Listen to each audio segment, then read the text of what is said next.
If you're a TCG fan, this is the best time to deep dive into Gods Unchained. They just released a new expansion, the Walking Plague, with the 46 new cards, a new battle pass, and some pretty insane looking cards. So in this video I'm gonna break down everything that you need to know about the new expansion, what excites me the most, and what are the things that you should kinda know about the expansion.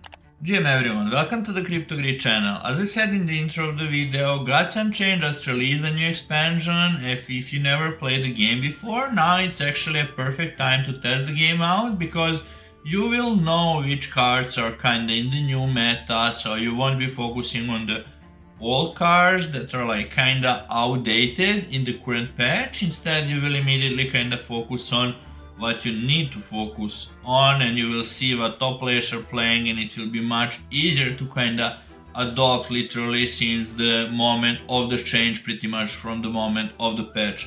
Also, the collection looks extremely cool with the Everborn Corruption narrative. I really like it, so let's deep dive into it.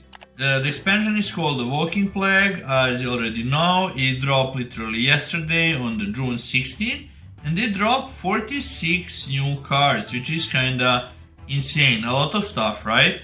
So in between these 46 new cards, there are 9 variant cards, which is insane, and 6 of them is in packs. And if you look, for example, in the previous expansions and previous cards that are already existing in Gods Unchained, there is, I think, I was looking through the cards, so I already have this open.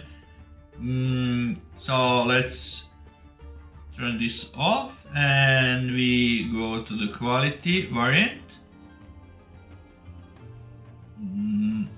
There is around 10 variant cards, which is it's kind of insane, when you look into it. So yeah, we are selecting only War God. So there's 10 variant cards in total, which means now this is your opportunity. If you didn't got a single one in the past, this is your opportunity to get one.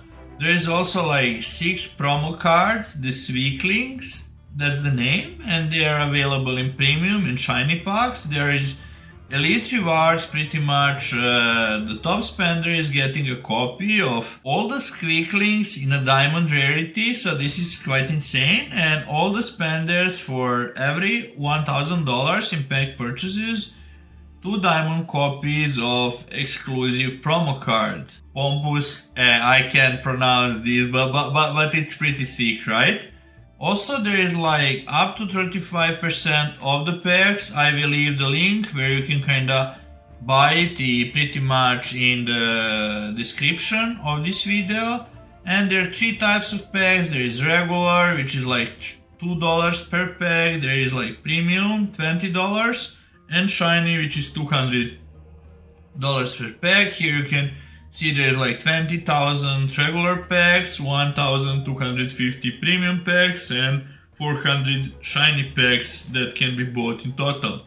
Also, if you look for the packs, you can see that, for example, for the premium ones, they already sold a lot, even though that the sale just recently launched. So if you're interested, you should actually kind of hurry up and pick some of these. Regarding the battle pass, there is one variant in a battle pass. Pretty much you just need to get the Veil track exclusive, and this is how you can get the Great Finality. The sales period is 28 days or until sold out. Balance phase 4 weeks post sales and extended by 4 weeks. I think this is kind of the standard for Gods Unchained. I know in the past, whenever they did the updates and the balances, they usually do it in the first 4 weeks, the first balance, then the second balance after additional 4 weeks, and then the cards won't be changed, so you can kind of immediately know which ones will be strong, which ones will be weak, so it's kind of a good thing to look at. The Walking Plague cards will not be awarded in sealed or weekend ranked, which kind of makes it only available through buying packs, which is actually good, because once you buy it, it will kind of preserve the value, so it's extremely good. I think this is a smart decision from them. So again, when you're buying packs at the regular pack, you get a chance at Shiny and Legendary, and 2 variants, the Formless Leech and Undercover Insurgent.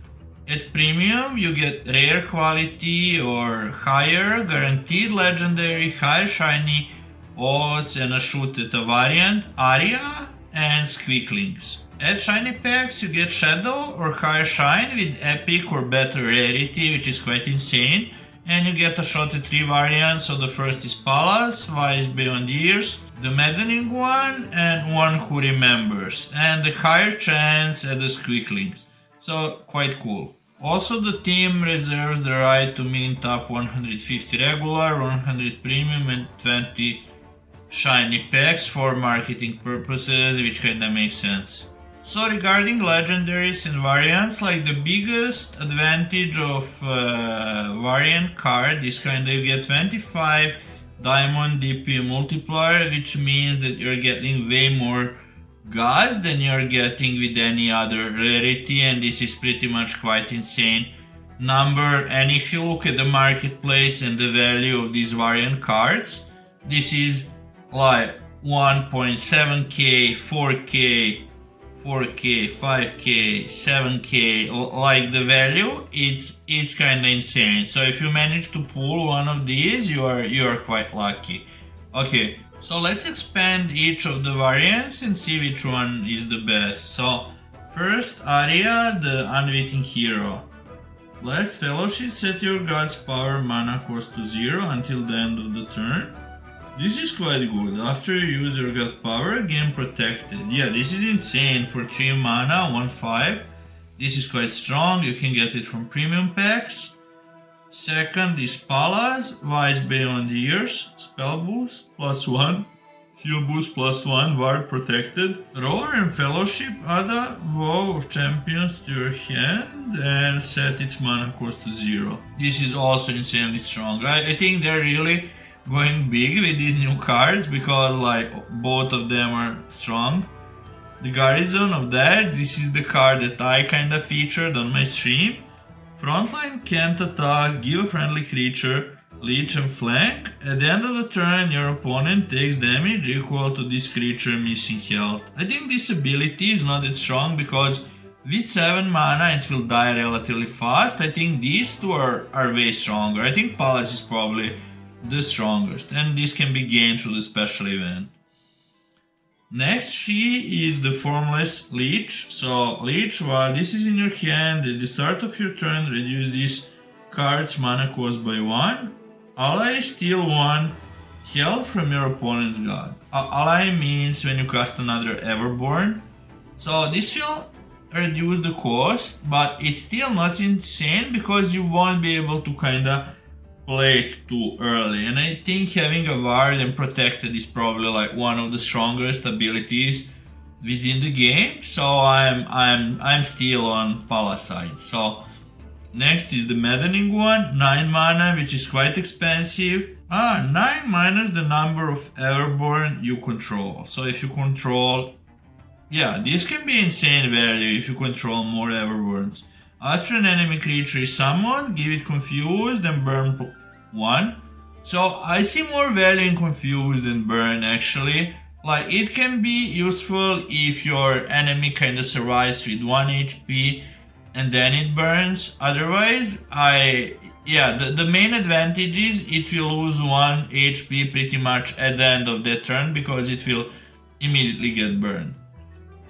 Next is Undercover Insurgent. At the start of your opponent's turn, all enemy creatures attack your creature randomly. After this enters the void, obliterate it and add a Stolen Plants to your hand. This is quite strong. Like if you have defensive creature, strong defensive creature, you can like pull insane value, and especially if your opponent kinda gain tempo early on, this can counter that in that kind of way.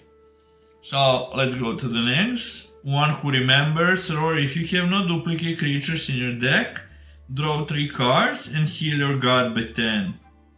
Mana Surge 8, refresh all of your mana. So you can pretty much play it for free. My main concern with this is that it's quite a late game card, and that by like using all different cards in your deck, you're losing quite a bit control in your deck. So I think for now the first three are kind of the strongest. And you can get this from the Veil pack. Nice, nice. The Entangling Horde. Region 1, Roar Obliterate, all friendly. Sporophyte, summon a 2/6 Entangling Horde for each one obliterated. This can be insane, this can be insane. Like, it's extremely defensive and strong, and it can be gained from the Legendary Seal pack, which means 6 or 7 wins in Seal can get you this, and somebody will be extremely lucky for getting it. And the last one is the Great Finality. Roar, Game Blitz, Overkill, Deadly, Ward, Protected, Flank, Frontline, and Solace. Pretty much everything, right? I think Overkill with like Protected and Blitz, it's insane. Like 12 damage to opponent god instantly. Mana Surge 12, reduce your opponent god max health to 5. This means that you're instantly winning the game, but you need to survive such a long time to be actually able to play this. So in my mind, I still like Palace the most. We will see like how it will evolve, and you can never know, because sometimes some cards might seem strong at the first look, or they might seem weak at the first look, but when you combo it with other cards, it can create insane outcomes. So there's Quicklings left. They look so cool and mean at the same time. Zap, Mourn, Sprig, Lumen, Clang, and Slink. Let's see. So at the end of your turn, deal 1 damage to random enemy character. After life, deal 1 damage to random enemy character. 1/3, 1 mana. That's actually quite good. The star, deal 1 damage to both gods. Shuffle a copy of this creature back into your opponent's deck. Okay, this is not bad actually. Oh, I can't see to read this, but I guess give 1 HP. I still find this one the strongest so far. Give friendly creature plus 1 strength until the end of the turn. Draw a card. This is cool because you're kind of drawing the card, and this seems to be a card for the light, which actually, like, with light you often need to kind of draw the card, especially if you're playing Olympians or something similar. Blitz, Afterlife, add a random relic to your hand. This is pretty strong as well. Ward, at the end of your turn, give a random friendly neither ward. This doesn't seem that strong for me, but they actually look extremely cool, and like it's super cool to get it from the like collectible perspective. So if we scroll through all these cards, I don't want to read all of these. I will leave the link in the description below, so if you're interested, you can kinda go through it and read pretty much the whole document. So as you can see, Quicklings are not tied to a single set. They're mintable across every 2026 release, keeping them in the chase all year long, with only 200 of each expected to exist across all sets and strong chance of landing shiny. They're built to stay rare, stay desirable, and stay valuable. Yeah, makes sense. So in the premium packs, you have around 15% odds to pull one, which is like 1 in every like 6.67 packs. And in shiny, it's like 45% odds, which means that there will be 1 in every 2.22 packs. So the top spender will be awarded with a diamond copy of each of them. This is quite insane, and everyone that purchases $1,000 will receive 2 diamond copies of exclusive promo card Pompous. I can't pronounce it, but it sounds epic. So the next is Battle Pods. In the Collector track you can get 10 battle packs, or in the Veil track you can get 20 of them, and since there is no other way to obtain packs, this is also kinda great value. If you're playing the game daily, I think like getting a Veil track is a no-brainer. On the account before the reset I pretty much got well track on every season pretty much that I played through, and I played the game a lot. So I think I got like 7 or 8 of them like pretty much in the row. So each of these battle packs will contain 3 of the Walking Plague common cards with a chance to pull a shiny one, but no chance of other rarities. Okay, a single variant, the Great Finality, will be available exclusively in the Whale Battle Pack. So this is actually pretty good odds to kinda pull it. You just wanna finish the Battle Pass for sure because of this. Also, the interesting thing is you can kinda burn the cards to get 30% off, and you can pretty much go to the token throw, buy the cheapest ones, and pretty much burn them for the discount. And if you're buying a lot of packs, this makes a lot of sense for you to kinda do it. So cards looks interesting. In my mind, the strongest one is probably Palace. Obviously, we will see how the game develops. You can't know it before you actually play it, test it out. Like, as I said, so often it will seem that something is extremely strong, and once you start playing it and once you add it to the composition of other cards, it doesn't seem that strong. But something that maybe initially looked weak, you realize, damn, this is insanely strong and it needs a nerf, right? Like, if it's possible, they would kinda release fully balanced cards, right? Like, even they as creators need to see, how the playstyle evolves and like how they can kind of adjust, And as I said, now it's probably the best time to deep dive right into the game. And if you're considering to start playing, this is the moment when you want to jump in, because all the players are pretty much adjusting to the new meta, to the new cards and everything. So like, even you as a beginner, you gain slight advantage in comparison to like jumping later on during the season. So looking forward to see how things evolve and how the new expansion will impact the meta of the game. I appreciate you for staying until the end. If you have any questions, comments, thoughts, I'm interested to hearing them. Feel free to comment down. I will also leave the link where you can buy the packs, and I will leave the link to the whole document with all these explanations. Thank you for staying and watching until the end. Stay strong and healthy. Bye bye.